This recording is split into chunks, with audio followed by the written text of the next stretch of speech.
We here on the Jim Kincaid YouTube channel like hard use gear like G-Shock watches, but also knives. And there is no other knife more hard use than the Formax Scout. And finally, I have one for the channel. Let's pop it open and we will look at it. I'm using another cold steel knife to open this one. I am using the SRK-C, which comes in this cool sheath. Watch my video on it. Now, the Formax Scout is a big boy. It has a 4-inch blade. And it's, as this bubble wrap, I think it's to protect everybody else because I do not think that this knife needs any protection. Look at this, gentlemen. This is a folding knife. It has a triad lock. Look at that. So, when you talk about a knife, you talk about the blade. Obviously, this blade is big, but let's not forget about the locking mechanism, okay? So this locking mechanism is the triad lock. So,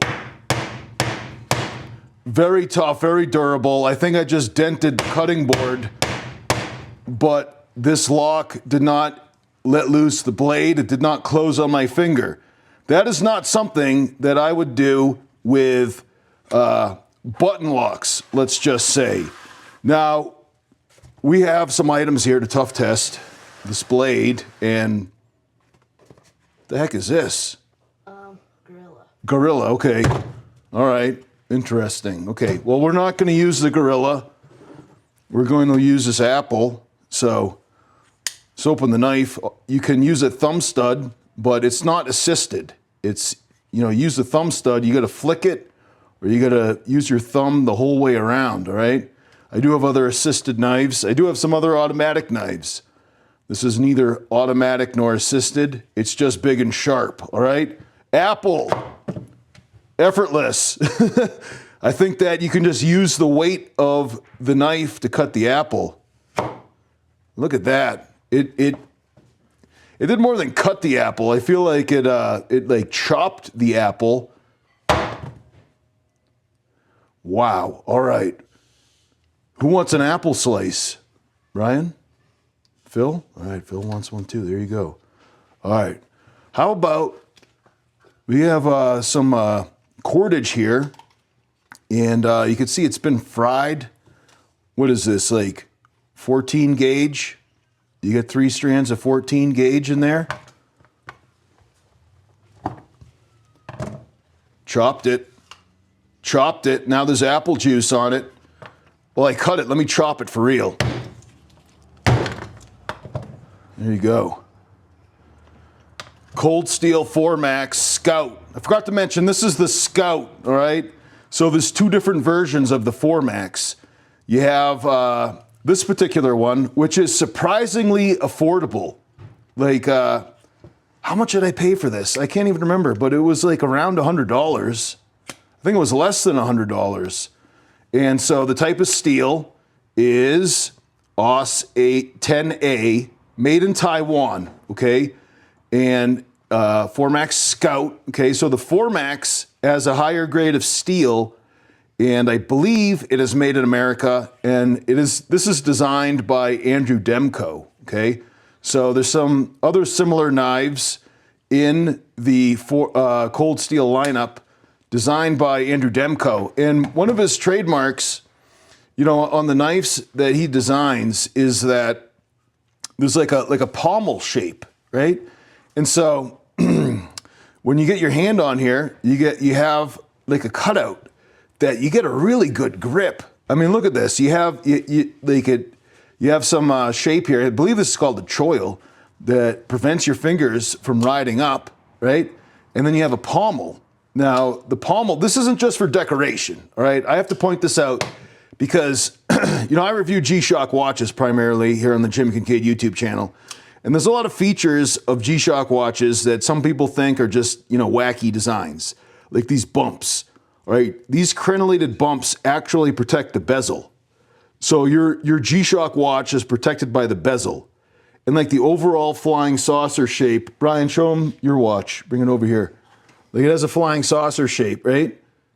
That's by design. It's so that the sleeve goes up over the watch rather than like hit a brick wall.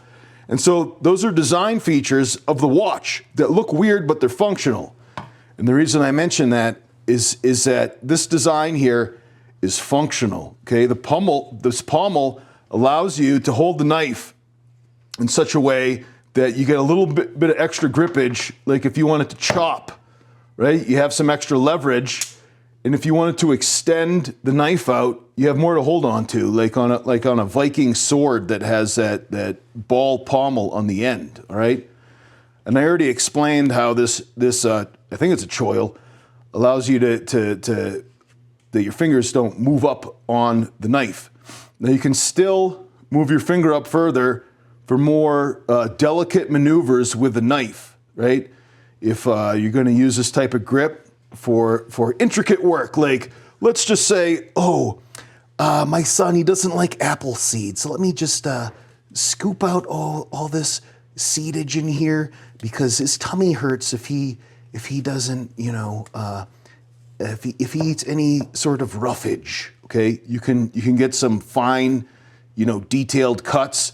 But if you're like, Phil want apple, me give Phil apple.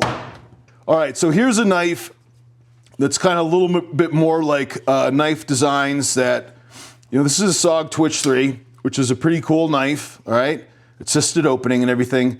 But you see how its shape is plain, right? We do have a little bit of choil here. It's a smaller knife, obviously. But so many knives are kind of descending on the same type of shape, kind of like the Benchmade bug out. You might say they're bland, but the reason they're like that is because for guys who just looking at pictures of knives and buying off the picture, it's more aesthetically pleasing to have like a streamlined minimalist style to the body of a knife, right? And you get a lot of knives that are just kind of like this. And different than that, in distinction, is these Andrew Demko style designs, right, of the 4MAX Scout.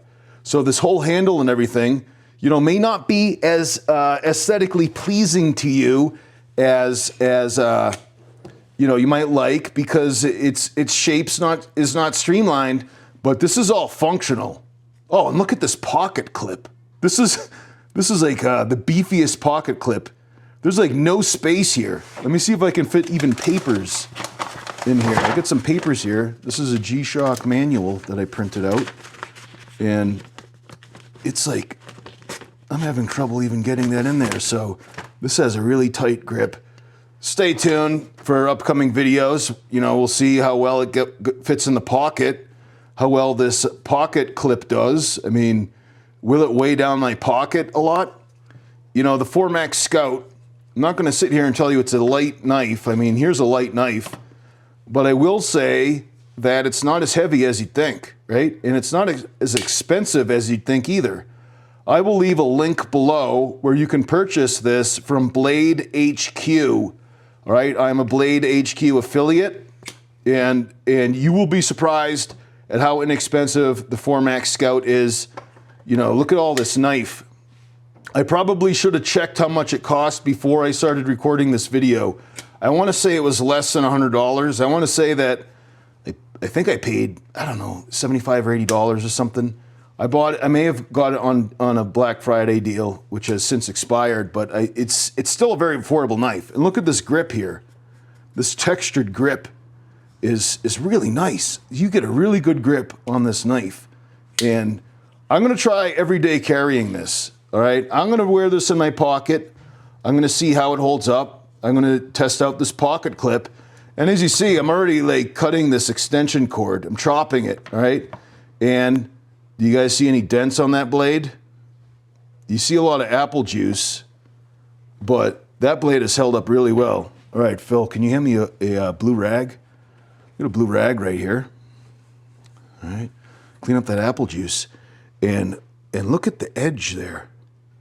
Look at that edge. Is there any damage to that edge from chopping an extension cord? All right, I see none. I see none. that it just looks fantastic. That blade looks amazing, all right? And so the Triad lock has been tested to like over 500 pounds by the Cold Steel. They put it on a on a device that they just winch down on the blade while the handle's secure, and they've measured how much force it takes to break the Triad lock, and it's just insane. It's like a fixed blade knife. I have a few fixed blade knives here. The SRK-C by Cold Steel. All right. Put them next to each other here by these apple slices.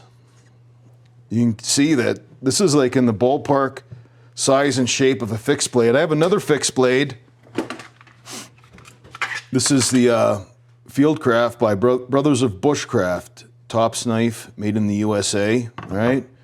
And so, all three of these here, you can see, get a comparison here, that when you have the 4MAX Scout by Cold Steel, you have a folding fixed blade in your pocket, if that makes any sense. All right? And you guys might be incredulous to believe that a folding knife can be as durable as a fixed blade, but we shall test this, and you shall see, all right? 4MAX Scout. All right, you guys want to listen to that again? Listen. That's a beautiful thing. That's beautiful right there. All right. So the knife that I've been using for a great while has been the Tekto A3 Delta. Okay, it's an automatic knife, and this knife I really grew to love. Okay, and part of the reason is that the forged carbon handle is really nice and long, right? And I just got used to having a grip that I could use my whole hand to hold a knife, right? And previous to carrying the A3 Delta by Tekto, I carried the SOG Twitch III, which very diminutive knife, really sleek, and it goes in and out of your pocket really easily, right? But the thing is that for me, it's just too small, right? I mean, I had to come to grips with the fact that it really wasn't good for prying, really wasn't good for chopping. Good for slicing, good for opening boxes, maybe cutting cardboard here or there. But, I really got used to having a knife that you didn't have to worry about, really using it, okay? And I think the 4MAX Scout is going to be that knife that you can carry around all the time, and you don't have to worry about using it, right? You can really go to town on stuff, and let me just cut through some of this just to show you how sharp it is. So this is a cut across the corrugation of the cardboard. All right? See, I cut across the corrugation. Now, let me cut with the corrugation of the cardboard. And why don't we just cut out these Disney princesses, all right? Hold on a sec. Oh, yeah, look at that. Look at that. That cut through it like nothing. That was another cut against the corrugation, but look at, even matched the angle of the blade. All right? Wow, okay. Dang. That cut, that's like sharp. This is a big knife. This is a sharp knife. Wow. All right? You can quote me on that. Wow. Okay? If I were to sum up this review or first impressions videos so far, 3 letters, wow. 3 letters, 1 word, W-O-W, wow. Wow. All right. So I just chopped off all these Disney princesses to give to my daughter. It's my gift to her. And, look at that. And we still... Oh yeah, this is that paper test. I tried to paper test the CRK or the SRK-C, whatever it is, and I failed. We're gonna ask Brian to try to cut some paper because he seemed to do it better than me. Brian, do we have any paper? Should I cut these G-Shock corrections off? All right, Brian James, go ahead, chop the paper, cut the paper, see if that... Unbelievable. All right, hold on. Let me get the microphone here. Do it again.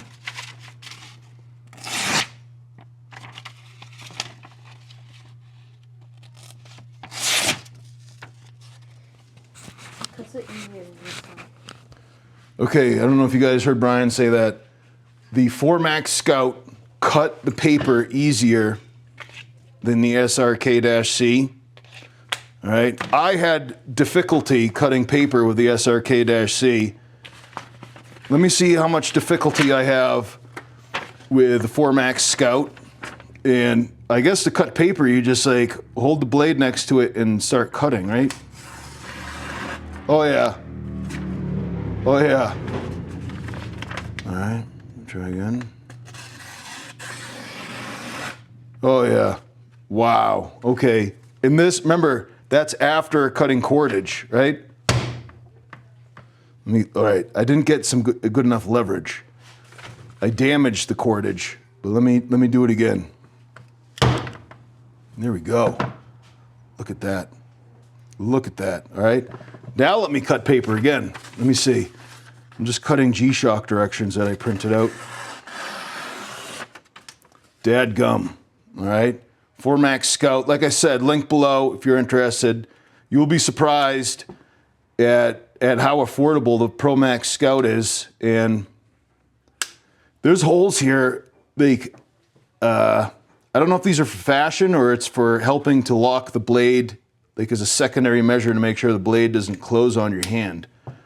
I think that's what those holes are for, but I've heard different stories. I think someone said that they're just for decoration. I don't know, but I mean, conceivably you could use them as a secondary measure to prevent the blade from closing on you, because it's one of the worst things that could happen. You know, button locks, if you look at what's inside on a button lock, you know, just the whole mechanism is not really conducive to really hard use, all right? And so a hard use knife, probably want a Formax Scout, right? Let me get a better chop in on this. All right. All right, if I was an electrician, you know, I would just be like chopping, you know, all of the cordage, chopping high voltage lines, chopping, you know, outlets to, you know, chop them in half. You know, you probably do that. All right, gentlemen, is there anything else that we should say about the Formax Scout? It's really big. It's really big. Okay. Brian says that it's really big. Do you guys think it's big? Let me get out the tape measure. Where'd the tape measure go? Okay, we got the tape measure. So, I mean, it's only 6 inches closed, all right? That's it. And then when you have it open, it's only about 9 3/4. That's it. How could you say that that's big? This knife is less than a foot. It's less than a foot long in your pocket. And when you close it up, it's 6 inches. Okay, 6 inches is the size of a dollar bill, right? I don't have a dollar bill on me. How could you say it's big? All right. So, anyways, gentlemen, check out the link below and stay tuned because, you know, we'll really tough test the Formax Scout by cold steel. All right, and see how it holds up to hard usage. And remember to stay tuned for more of my G-Shock watch reviews. And remember, gentlemen, Jesus is the way, the truth, and the life. No man comes to the Father except through him. I'm Jim Kincaid. Thanks for watching.